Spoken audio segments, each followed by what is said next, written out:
Hello, everyone. Happy Friday to you, Saturday to some. Let's cancel and marry Harry and Meghan and strip those titles. It's time. It's actually past time. Prince Harry is laying low and doesn't want to cause any more upset royal expert claims. Well, I think it's because March is coming up. We know that Brexit started and ended in March after the first year, and then because of the pandemic, the little Winchers went back to Grandmama and asked if they could extend it for another year. So we know that's coming up. So I imagine he will lay low for the next few weeks because hopefully this will be the end and Her Majesty Queen Elizabeth II will say enough is enough. I'm sorry, but we're going to have to strip your titles and you're going to have to go make your money on your own names instead of the backs of the royals that have worked so hard to have the good reputation that they have, except for a few, like Andrew, who is very much like his petulant little nephew, Harry. Let's go ahead and get on with it. Sorry, didn't mean to seem so upset, but I've just seen a lot on here today that's got me a little agitated. Let's start with this. The Democratic coalition. So Tucker Carlson has his own show on Fox News, and Fox has people that are both sides of the political party, and we know the rest of the mainstream media leans to the left or to the Democrats and will protect everything that's out there for them. They say nothing angers Tucker more than people who try to stop COVID misinformation because that's how he makes his living. No, he makes his living speaking the truth, dealing with facts, dealing with investigative journalism. That's how he makes his truth, or makes his money, excuse me. He's under fire for ferocious attacks on Meghan and Harry, annoying fake Duchess, and brain-dead husband. Tucker Carlson has again come under attack for remarks about Britain's Prince Harry and his wife Meghan, the Duchess of Sussex. On Wednesday, the Fox News anchor told viewers at the Tucker Carlson show tonight that the Duchess was fake and her husband brain dead. That's about right. And the Independent comes back and said, which I think they're a little more right-leaning, it followed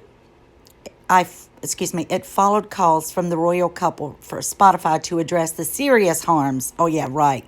That spreading false COVID information can cause amid wider complaints about vaccine skeptic views expressed on the Joe Rogan Experience podcast. But Markle and her husband, as well as Joe Rogan, have million-dollar contracts with the platform.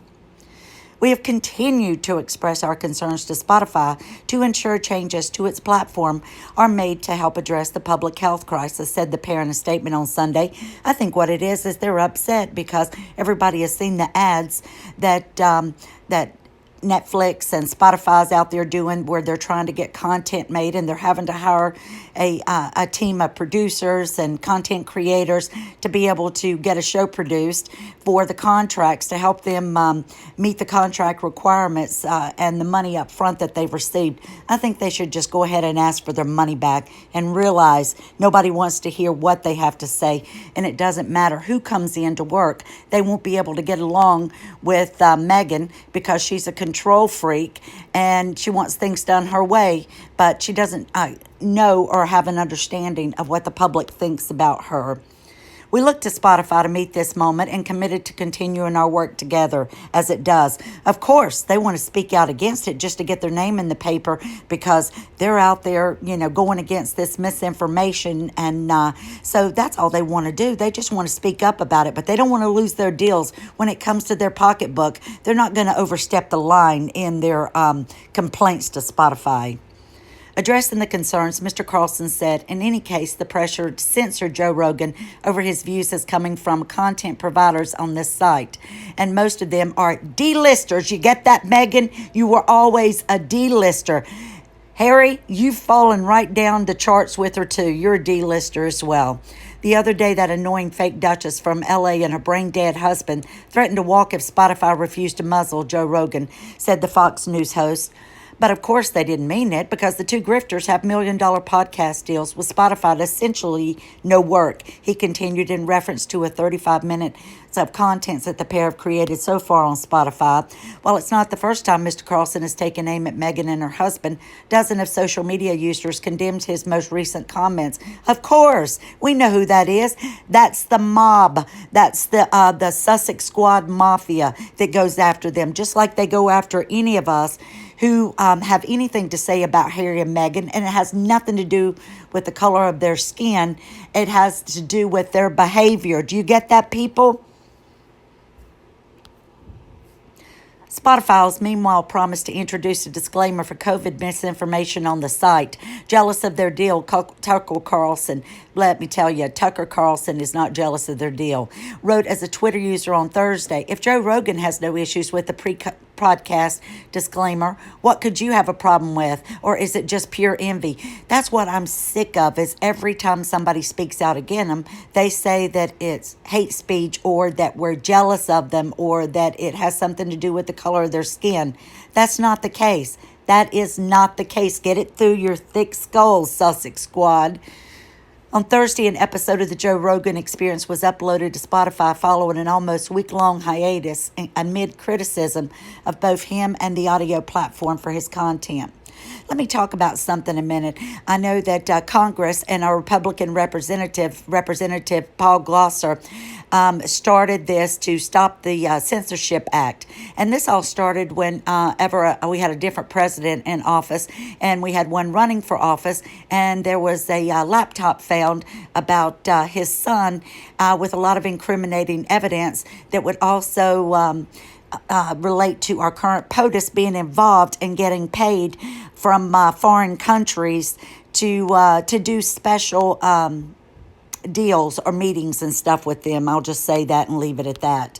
But anyway, this went on, and they were trying to, by striking the material the provider or user considers to be obscene, lewd, lascivious, filthy, excessive, violent, harassing, or otherwise objectionable, whether or not such material is constitutionally okay. Anyway, I wanted to say that they worked on this, and this went on for 2 years, and of course they couldn't get any of the Democrats to go along with it, so it didn't get passed. But it said any action taken to provide users with the option to restrict access to any other material, whether or not such material is constitutionally protected. So it just infuriates me as what the Democrats want to do, or a certain group of people in politics, is that they're just wanting to censor anyone who doesn't agree with their narrative. And that's all it comes down to, people. Bills numbered restart every 2 years. This means that there are other bills with the numbers S1914, and this is just one form of the 116th Congress. It was introduced from January 3rd through January 3rd, 2019 to 2021. Legislation not passed by the end of a Congress is cleared from the books. So it'll come back up again. And then Josh Hawley, who is also a representative from Missouri, said a bill to amend the Communications Decency Act to encourage providers of interactive computer services to provide content moderation that is politically neutral. Do you get that, people? Politically neutral. Now, you're wondering why I'm talking about politics here. I'm going to circle this. It's going to relate to Harry and Meghan. I'm going to tie it all in just a minute. But what he's trying to do is, we know that Twitter took down the New York Post and their article that was exposing this laptop and the incriminating evidence that was found on it about the guy that was just about to go into an election, and that's our current president now, Biden. So how media covered up the Hunter Biden story until after the election. So this was all in there, and everybody was saying, oh, it's misinformation, and Twitter took it down because they said it was misinformation. Even our lawmakers are trying to go back and say people shouldn't have the right to do that when it's based on a political affiliation. It should be politically neutral. It should have nothing to do with it. So you can take a screenshot and go on and read this if you want, but I'm not going to go into it because it's just about Hunter. Censorship, the suppression or prohibition of any parts of books, films, news, etc. that are considered obscene, politically unacceptable, or a threat to security. So when we go in and we talk about how we're appalled at Harry's behavior, at Meghan's behavior, at the things that they have Sunshine Sachs go out and put in the media about their paid, allegedly, Sussex squad who go out and attack anybody that has anything negative to say about them. We know why Harry and Meghan won't have a public social media platform, because it'll be just like Sussex Royal. Everybody will go to them and they will question what they're doing or have something negative to say. So what they're doing is they're hiding behind their own little private social media things and then hiring other people to go out and do their dirty work, because guess what? They don't like to have negative things said about them. Well, nobody does really, but if you don't want negative things said about you and you're a public figure, then get out of the public eye or learn to deal with it. The definition of censored: suppressed, altered, or deleted as objectionable, subjected to censorship. And then it just goes on to give an example. Political censorship exists, and I'm going to tie this into Harry and Meghan, when a government attempts to conceal, fake, distort, or falsify information that its citizens receive by repressing or crowding out political news and that public might receive through other news outlets. So YouTube, social media platforms, or other news outlets, because we know that mainstream media is pretty much owned, run, and controlled by people associated with the Democratic Party. Unless it's Fox or Newsweek or OAM, some of these other ones that have come up because people got sick of everything being censored from us. In the absence of neutral and objectionable or objective information, people will be unable to dissent with the government or political party in charge. The term also extends to the systematic suppression of views that are contrary to those on the government in power. The government often possesses the power of the army and the secret police. The government also can enforce compliance of journalists with the will of the authorities to spread the story that the ruling authorities want people to believe. And this is what I'm talking about. When you suppress the truth, you're just preventing the truth from getting out to everybody and letting them have the ability to decide for themselves what they want to believe. But no, they're suppressed, and then they want the positive narrative, the positive spin, everything that the articles that are written about them that prove that they're in the right and they're doing good. Just like our president thinks that his approval ratings are so high, and he doesn't, care that they're tanking, because he thinks that's misinformation. At times, this involves bribery, defamation, imprisonment, and even assassination. And there's a lot of instances in history that you can go back and you can see that people were murdered or imprisoned because they wanted them to be silenced. YouTube is considered mainstream media, or is it? No. What is considered mainstream media, the newspapers, televisions, news networks, cable news, and radio are generally considered mainstream media outlets. Even though these tech giants aren't news organizations, many news consumers would say that they get their news from Twitter, YouTube, and Facebook. The Aspen Institute. This is where Harry is in the board, part of the think tank. Is largely funded by foundations such as Carnegie Corporation, Rockefeller Brothers Fund, the Gates Foundation, Bill Gates, Lumia Foundation, and Ford Foundation. All of these are Democratic politics. So if they want to say keep politics out, I'm going to make sure that it's in to show you that these are the people that are promoting these narratives. It says that they make their money by seminar fees and by individual donations. And it's also a nonprofit, so it's like a charity status. So the Center for International Policy's Foreign Influence Transparency's initiative of the top 50 think tanks on the University of Pennsylvania's Global Go-To Think Tanks rating index found that during the period of 2014 through 18, the Aspen Institute received the fifth highest amount of funding from outside the United States. Did you get that? From outside of the United States.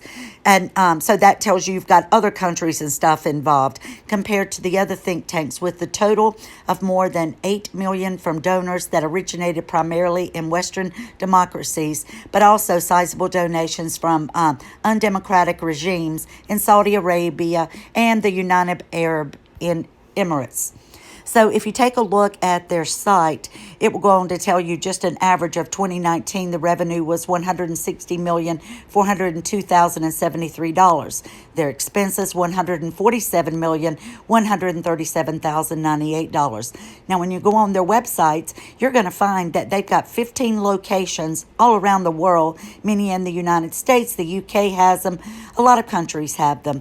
But these are think tanks to where these people work together to shut down the truth from people who have the right to speak. And it's our First Amendment right called freedom of speech.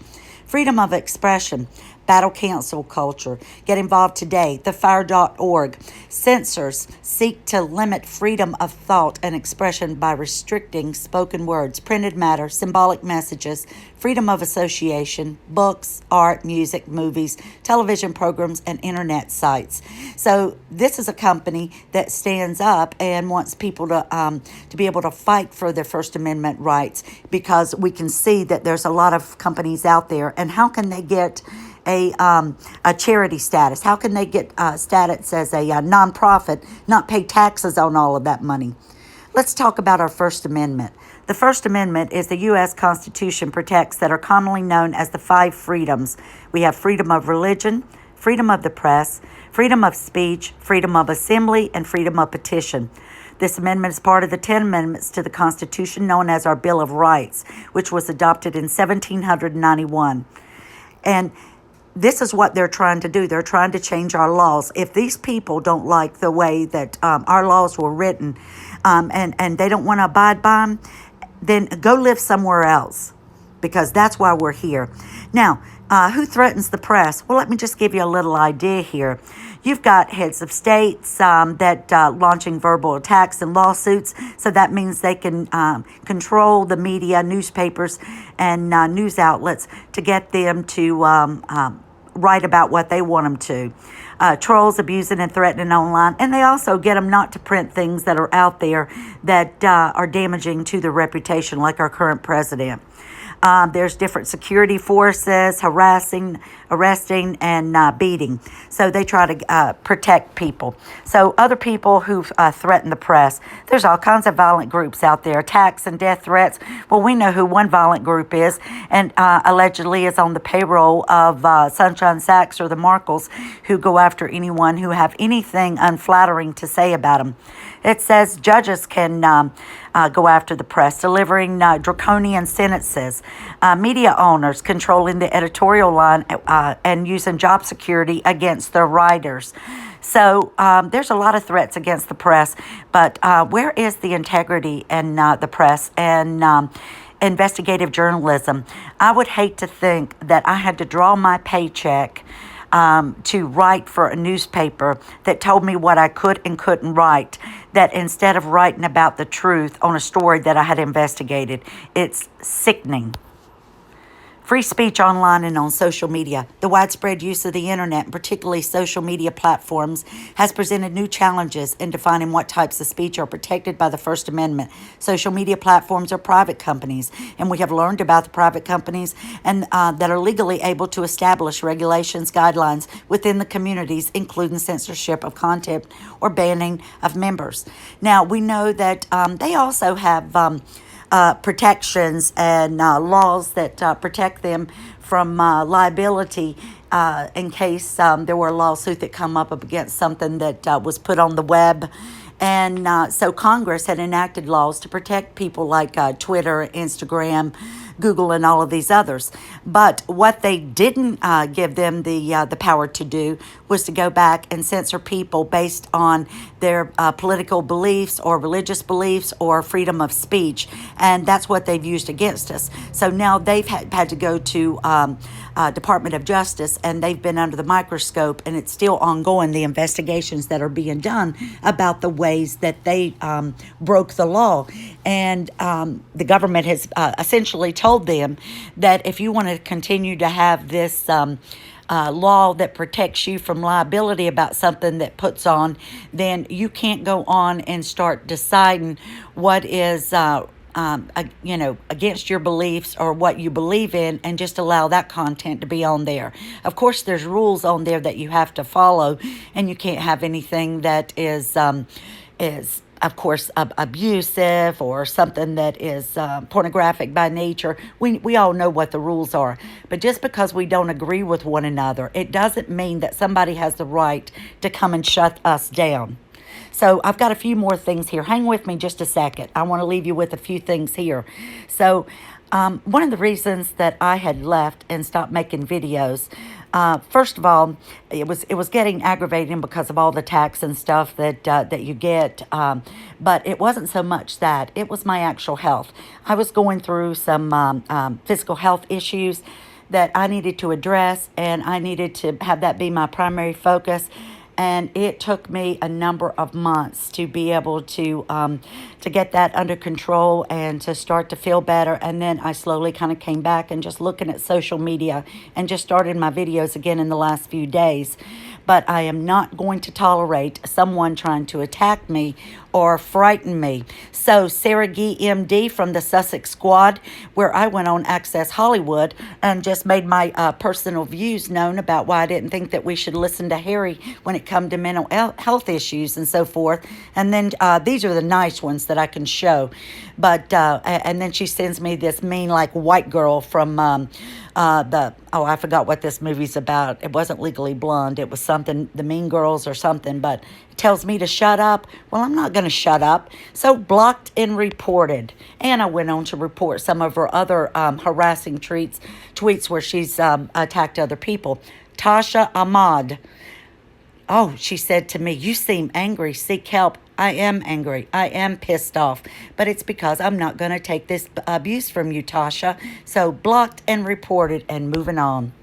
So GB News says Prince Harry has said that he needs to meditate every day due to the burnout caused from burning the candle at both ends. Well, Harry, why don't you try doing some self-reflecting during your meditation period on the number of people that and reputations that you have destroyed and hurt people you've left in your wake with you and your wife. You wonder why you're no longer popular?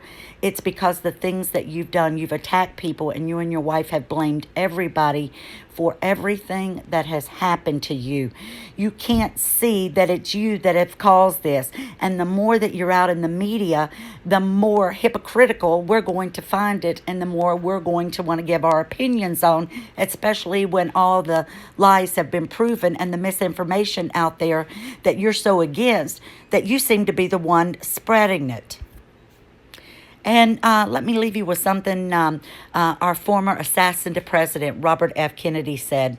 Every time we turn our heads the other way, when we see the law flouted, when we tolerate what we know to be wrong, when we close our eyes and ears to the corrupt because we are too busy or too frightened, when we fail to speak up and speak out, we strike a blow against freedom and decency and justice. Sorry, my dog's going to start barking. Shh. It's okay, baby. It's okay. But anyway, I just wanted to leave you with that and tell you that I'm going to keep on going, and I'm going to keep supporting other YouTubers and freedom of speech. I'm not out here attacking anybody. I don't say anything back to these people. I just report them and do it in my own quiet way. But I do my work and I do what I can behind the scenes. And it's not just that, but by writing to people and by writing to Congress and by writing to Washington and by writing to the Buckingham Palace. And I encourage anybody else that feels that they have something they want to say that hasn't been heard to exercise their right to do so as well. Bless you all. Have a great weekend. And I'll be back when I have something more. Lots of love.